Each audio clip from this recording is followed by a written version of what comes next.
Halo adik-adik, shalom. Kakak senang banget nih bisa kembali menyapa adik-adik di dalam acara sekolah minggu online ini. Kakak senang banget bisa dapat kesempatan untuk membawakan firman Tuhan untuk adik-adik semua. Adik-adik tetap semangat kan? Nah adik-adik, sebelum kita mau belajar firman Tuhan, sebelum kakak menyampaikan firman Tuhan, kakak mau kasih tahu nih bahwa selama penyampaian firman Tuhan berlangsung, adik-adik duduk yang manis, buat diri nyaman, dan kalau bisa jangan makan, supaya tetap bisa konsentrasi mendengarkan firman Tuhan. Oke? Kita mulai ya. Nah, hari ini kakak mau ngomongin hal yang seru nih. Hal ini bisa dibilang itu adalah hal yang ditunggu-tunggu semua orang Kristen. Apa ya kira-kira ya? Nah, hal yang ditunggu-tunggu oleh semua orang Kristen adalah ketika Tuhan Yesus datang kembali ke bumi ini secara fisik. Bayangin aja, Tuhan Yesus yang dulu pernah hadir di bumi ini, mati di kayu salib, lalu bangkit, lalu naik ke surga, akan turun kembali, datang kembali ke bumi ini secara fisik. Nah, itu pasti hal yang menyenangkan bagi orang Kristen. Kenapa? Karena Tuhan Yesus datang kembali secara fisik ke bumi ini untuk menjemput orang-orang percaya, orang-orang saleh, dan orang-orang baik masuk ke dalam kerajaan surga. Begitu adik-adik. Nah, soal kedatangan kembali Tuhan Yesus secara fisik ke bumi ini, pernah tuh dikasih tahu Tuhan Yesus kepada murid-muridnya. Tercatat dalam Matius 25 ayat 31 sampai 46. Kita baca sama-sama yuk. Kakak ulang ya. Matius 25 ayat 31 sampai 46. Ayo dibuka. Yang sudah bisa baca, kita baca sama-sama ya.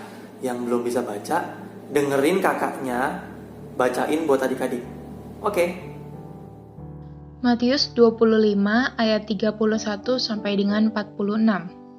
Penghakiman terakhir.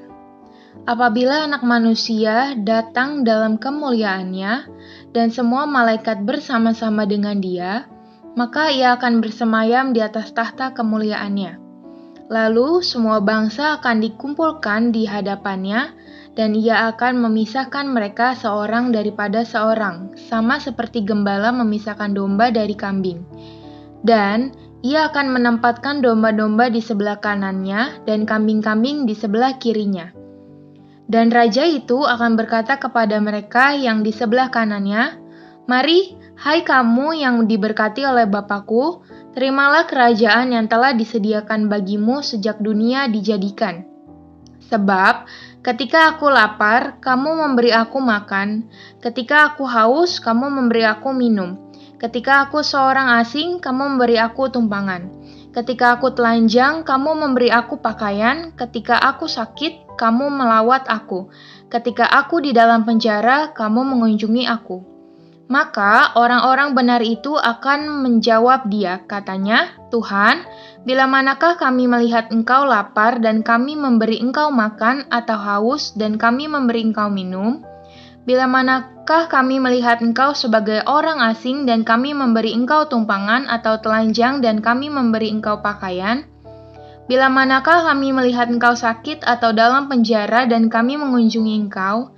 Dan Raja itu akan menjawab mereka, "Aku berkata kepadamu, sesungguhnya segala sesuatu yang kamu lakukan untuk salah seorang dari saudaraku yang paling hina ini, kamu telah melakukannya untuk aku."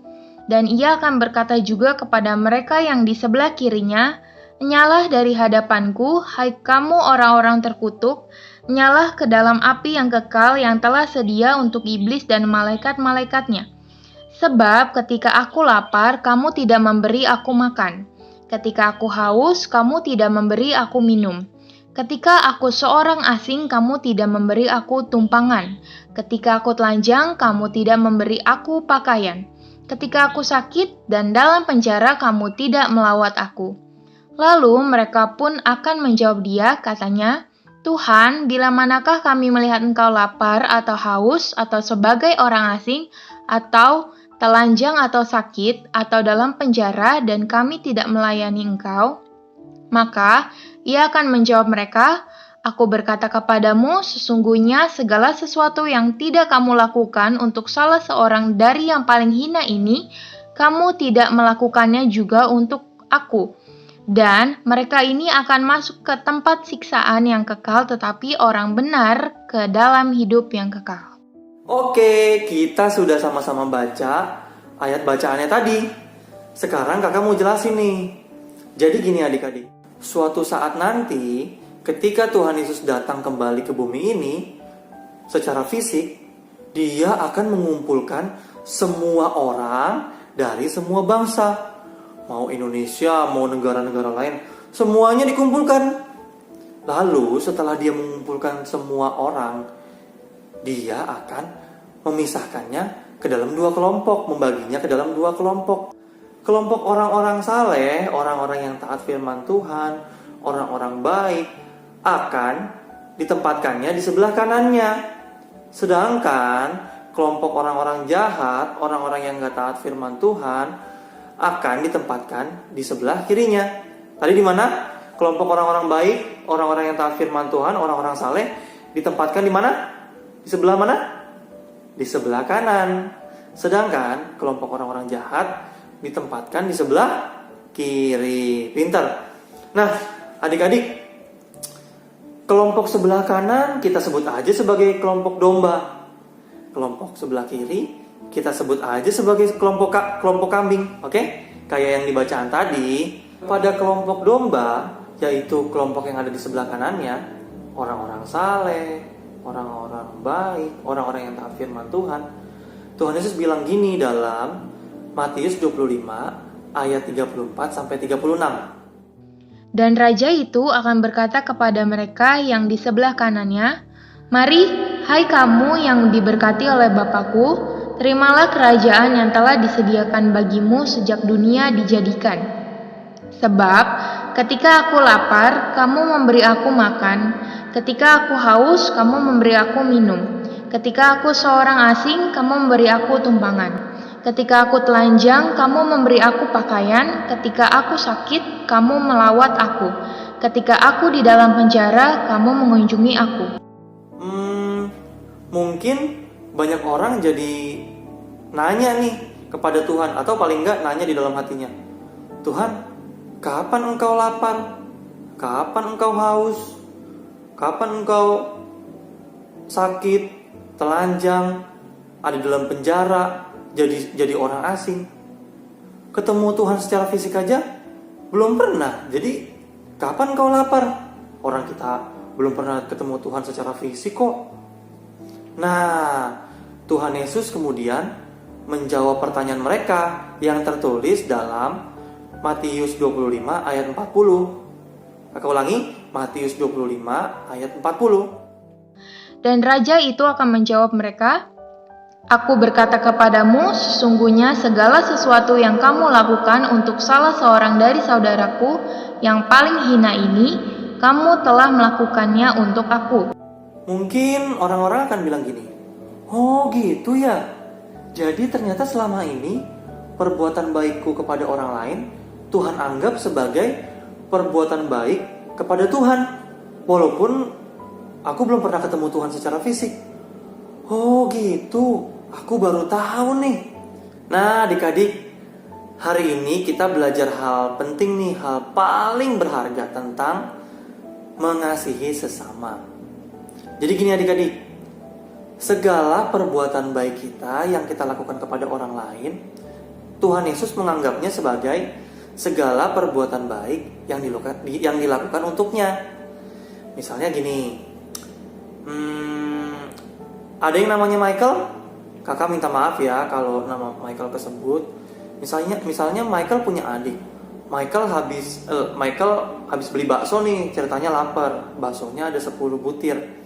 Lalu tiba-tiba adiknya Michael minta, kakak bagi bakso dong, bagi baksonya. Nah, karena Michael sayang banget sama adiknya, ya udahlah, Dikasih aja 5 butir atau 6 butir, Michaelnya 4 butir. Nah, perbuatan Michael mengasihi adiknya ini, Tuhan anggapnya sebagai perbuatan Michael mengasihi Tuhan. Walaupun Tuhan gak makan baksonya, yang makan bakso adiknya Michael. Tapi Tuhan anggapnya itu sebagai perbuatan kasih kepada Tuhan. Atau contoh lain misalnya, ada yang namanya Michelle. Kakak minta maaf nih, namanya Michelle kesebut nih. Misalnya Michelle punya adik. Michelle baru beli jepitan rambut nih di abang-abang misalnya nih. Beli jepitan rambut 10 nih. Nah, tiba-tiba adiknya Michelle yang cewek nih, adik ceweknya Michelle bilang gini, "Kakak bagi jepitannya dong. Aku juga pengen jepit-jepit rambut." Nah, karena Michelle sayang sama adiknya, Michelle kasih jepitannya 5 atau 6. Buat Michelle 5 atau 4. Nah, perbuatan Michelle yang sayang sama adiknya ini, Tuhan menganggapnya sebagai perbuatan Michelle yang sayang sama Tuhan. Walaupun Tuhan gak pakai jepitannya, yang pakai jepitan tetap Michelle dan adiknya. Tapi Tuhan anggapnya ini sebagai perbuatan yang dilakukan untuk Tuhan. Begitu adik-adik. Jadi kakak ulang nih, segala perbuatan yang kita lakukan untuk sesama, Tuhan melihatnya sebagai perbuatan yang dilakukan untuknya. Tadi tentang kasih kan, kalau kita ngata-ngatain orang lain, misalnya ada orang yang punya kekurangan fisik tertentu misalnya, lalu kita katain, kita hina, Tuhan melihatnya sebagai perbuatan menghina Tuhan. Karena kan yang ciptain manusia kan Tuhan. Kalau kita menghina sesama kita sesama manusia, berarti kita sedang menghina Tuhan. Lagi pula gini adik-adik, Tuhan Yesus kan gak kelihatan, ya kan? Nah, gak mungkin kita bisa mengasihi Tuhan Yesus yang gak kelihatan kalau kita tidak mengasihi manusia yang kelihatan. Jadi untuk bisa mengasihi Tuhan, kita harus belajar mengasihi sesama manusia. Oke? Jadi tetap berusaha untuk berbuat baik kepada orang lain. Kepada keluarga dulu deh yang dekat. Misalnya apa? Bantu orang tua di rumah. Mungkin adik-adik belum bisa masak, belum bisa nyuci piring, tapi bantu yang lain gak apa-apa. Hal yang kecil, misalnya apa? Bangun tidur, coba deh untuk melipat selimutnya sendiri, atau rapikan tempat tidur sendiri. Oke, intinya adalah kita harus berusaha menjadi berkat buat orang lain. Kita harus berusaha mengasihi sesama. Yang deket aja dulu, keluarga misalnya, teman-teman. Kalau kita mengasihi orang lain, Tuhan melihatnya sebagai perbuatan mengasihi Tuhan. Jadi tetap semangat ya. Oke? Kita berdoa yuk. Tuhan Yesus, terima kasih. Hari ini kami sudah belajar mengenai mengasihi sesama kami. Kami sekarang tahu bahwa kalau kami mengasihi sesama kami manusia, kami mengasihi orang lain, Tuhan melihatnya sebagai perbuatan mengasihi Tuhan. Bantu kami untuk mengasihi orang lain ya Tuhan. Terima kasih, kami sudah berdoa dan mengucap syukur. Amin. Oke, belajar firman Tuhannya sudah selesai. Tapi sebelumnya kakak mau ngasih tahu ayat hafalan nih. Ayat hafalannya terambil dari 2 Korintus 5 ayat 10a. 2 Korintus 5 ayat 10a. Bunyinya, sebab kita semua harus menghadap tahta pengadilan Kristus. Kakak ulang ya. 2 Korintus 5 ayat 10a.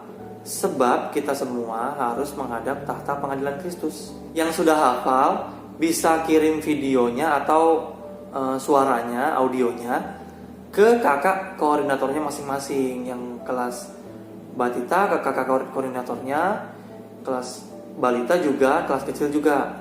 Dikirimnya paling lambat hari Kamis sebelum jam 6 supaya nanti bisa diolah sama kakak-kakaknya supaya minggu depannya bisa masuk videonya. Oke? Tetap sehat, tetap semangat, dan tetap jadi berkat. Satu lagi, jangan lupa bahagia ya. Tuhan Yesus memberkati. Dadah.